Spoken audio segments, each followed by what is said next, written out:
Muy bien, seguimos en la mira con el científico Luis Barbeito, ¿vale? Estaba pensando, de alguna manera es inevitable detenerse ante esta enormidad de conexiones de este tema con el resto de los temas de la vida. Y también es un poco, quizás apresurado, pero finalmente somos algo que llegaremos a conocer qué somos, digamos, porque investigamos el cerebro con el propio órgano que estamos investigando. Y por otro lado, te especializaste en esto, estás trabajando con una comunidad científica internacional y se avanzó muy poco. No es que no se avanzó, pero se avanzó. ¿Cómo cuida el cerebro un neurocientífico y cómo, teniendo estos datos tan desalentadores de arranque, sigue adelante? Yo no diría que son desalentadores. Es un poco para provocar la situación, ¿no? Pero bueno, Para exagerar que viene todo bien. relativo al punto de origen. Y el punto de origen era bastante desalentador, ahora ya estamos mejor. Bien. Pero es muy interesante tu pregunta. Obviamente tiene un componente epistemológico, filosofía pura, que de eso se ocupan los filósofos. Yo soy mucho más modesto, pero obviamente que en el fondo de la situación es la gran pregunta que subyace, ¿no es verdad? Cómo nosotros con nuestro sistema nervioso tratamos de entender el fenómeno de la conciencia. Sin embargo, si vamos un poquito para atrás y somos un poquito más reduccionistas en nuestro entender, cosa que podemos abarcar, podemos hacer algunas conclusiones importantes donde la neurociencia puede aportar de manera significativa. Y yo creo que es la construcción de un mundo y una sociedad, digamos, realmente desarrollada. Yo creo que estamos en la sociedad, tal cual lo veo yo, estamos en un punto crítico, porque por un lado hay enormes avances tecnológicos, culturales, del conocimiento, y por otro lado estamos enfrentados a un mundo que está en peligro, a un medio ambiente que está muy deteriorado, a enormes inequidades sociales, ¿no es verdad? A una civilización que circula en varias velocidades, y eso genera temor por las tensiones propias que es. Ahora, la neurociencia de alguna forma permite encontrar una fórmula tentativa, porque después habrá que probarla en el terreno, una fórmula tentativa por el cual si uno se trabaja en los primeros años de la vida, y cuida esos años de la vida, cuidar quiere decir desde la nutrición hasta el acompañamiento, la educación y el aprendizaje, la contención. Luego la adolescencia, ¿no es verdad? Donde el cerebro se tiene que reformular para tener una vida sexual activa e independiente de sus progenitores, ¿no es verdad? Eso también es muy importante. Si nosotros podemos trabajar en forma racional y con bases, digamos, que vayan más allá de políticas de un gobierno o de otro, sino con bases de sociedad entera, creo que eso va a generar una sociedad que pueda ser más desarrollada, que donde sus habitantes sean más felices, con un planeta que esté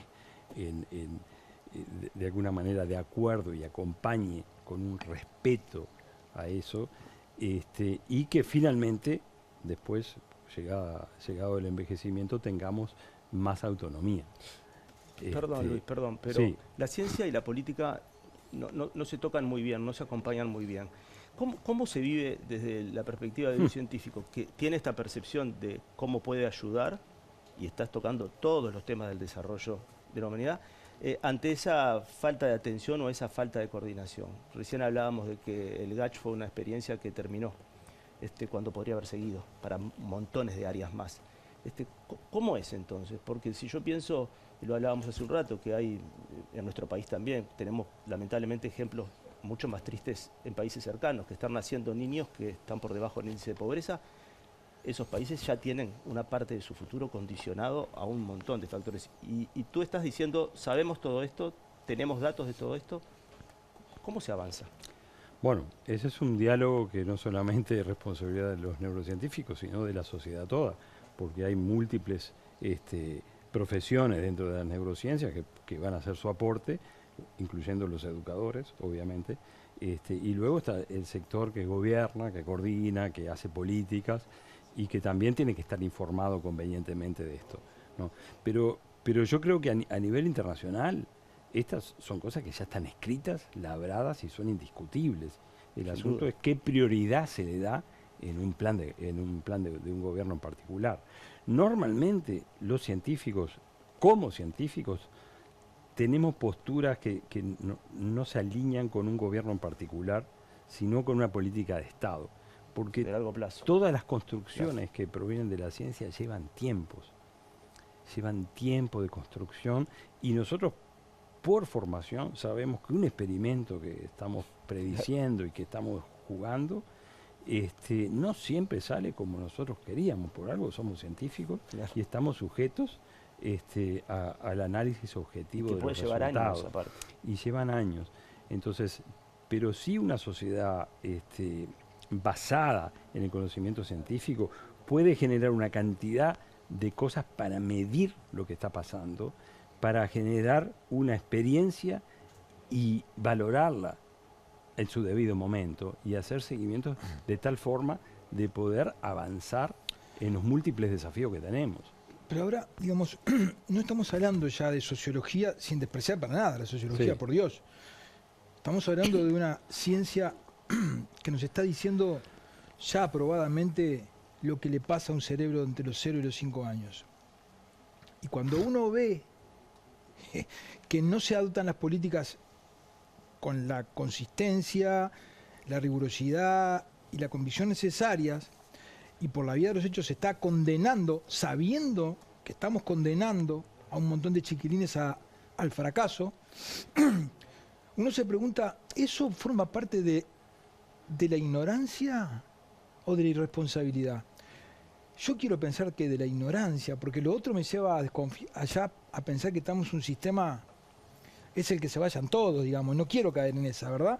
Pero es probable que la dirigencia política, en esta decadencia cultural que tenemos a nivel social en general, que también involucra a la clase política, es probable que haya una gran cuota de ignorancia de lo que está pasando. Sí, se ha dicho, yo creo que hay una cuota de ignorancia, y se ha dicho que los niños son siempre un sector de la sociedad que Olvidado, está callado, sí. olvidado, Sí, sí. que no protestan, que no van a la calle, No, que no. no No sacan tienen votos. gremio. Que no elige qué ropa ponerse.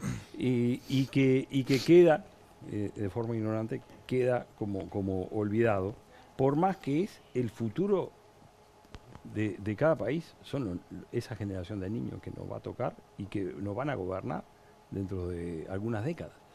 Entonces es como una disociación que todos tenemos Claro. de no ver el futuro del país en la infancia de hoy.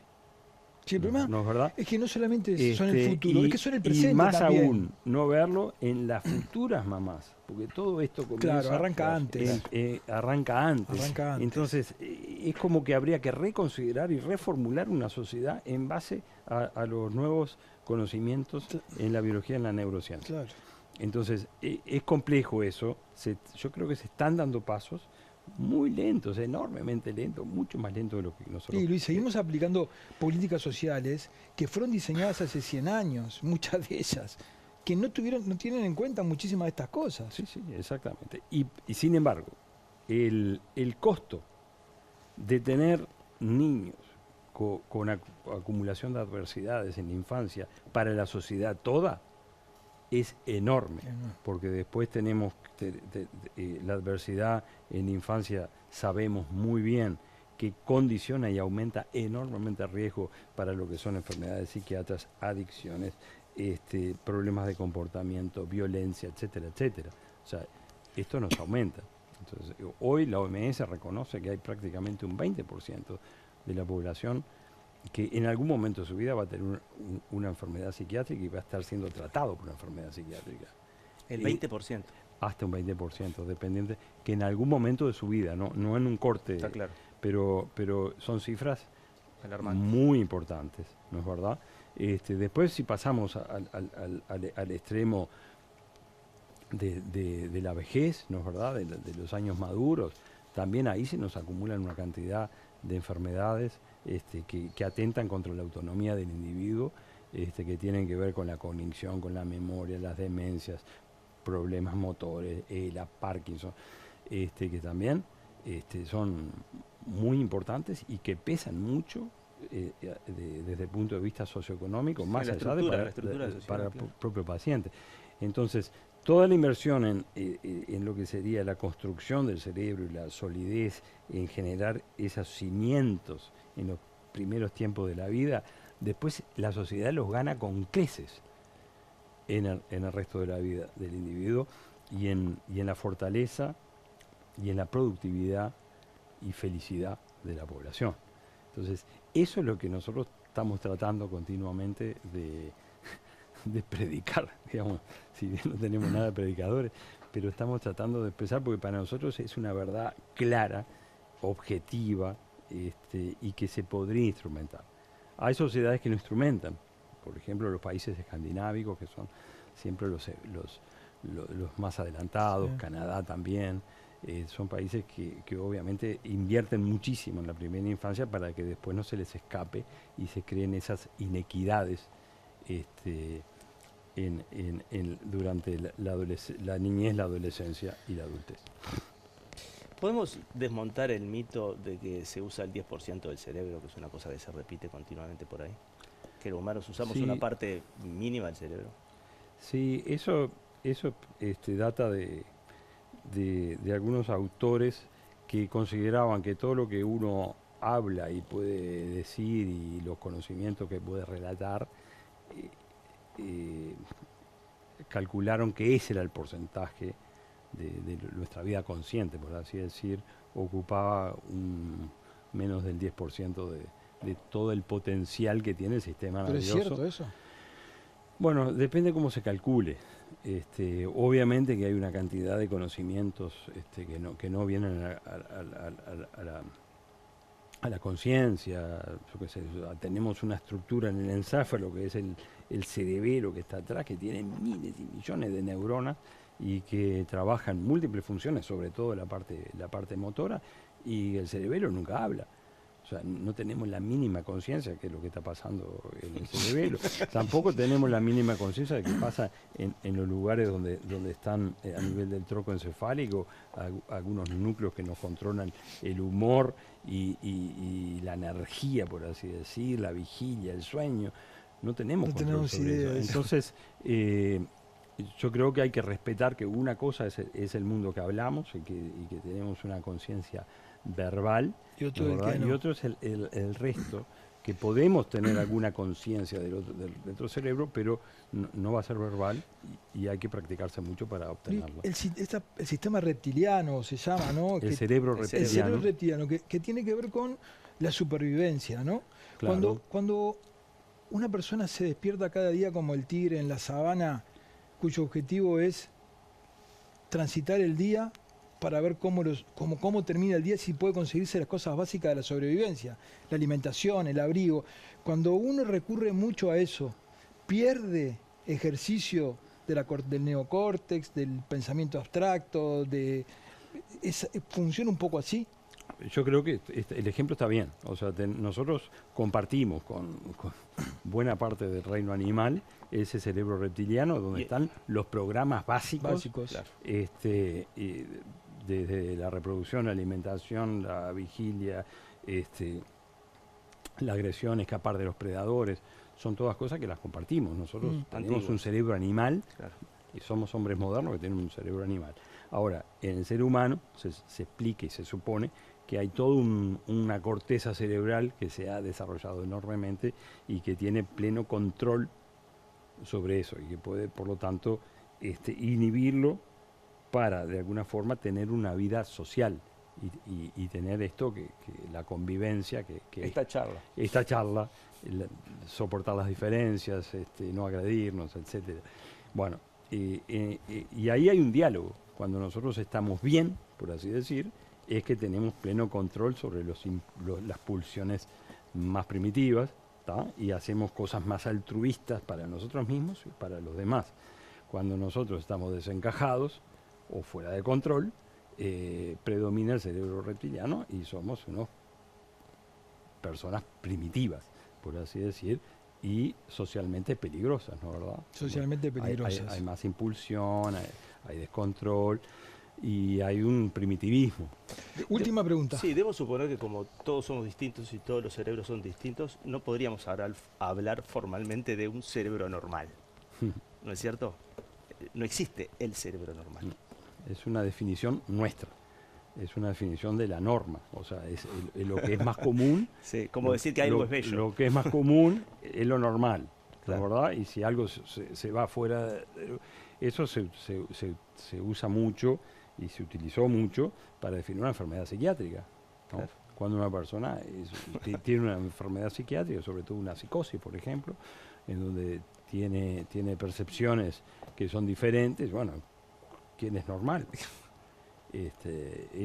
Son cosas muy importantes y que forman parte también de la filosofía de la neurociencia, ¿no es verdad? Tenemos problemas graves con el tema de la atención de salud mental, ¿no? El gran problema que tenemos de salud mental es la incidencia de enfermedades mentales que hay en Uruguay, o la prevalencia que es alta. Uruguay es un país que tiene un gran componente de una alta prevalencia de enfermedades, sobre todo en el eje de ansiedad, depresión, trastornos del humor, que yo creo que puntea arriba. Bueno, la tasa de suicidio también. ¿Por qué puede ser eso? Sí, te iba a preguntar eso. Tiene múltiples causas, yo no soy especialista en el tema, pero debo concluir de que algo sobre adversidades tempranas, algún componente hay. Debe tener. Y también, obviamente, que el acceso a sustancias y todo eso son cosas que inciden. Luis Barbeito, fue un placer. Muchísimas gracias por el tiempo. Para mí también. Muchas Muchas gracias. gracias. Gracias, Ale. Por favor. Vamos a una tanda y venimos con Jaime Saavedra.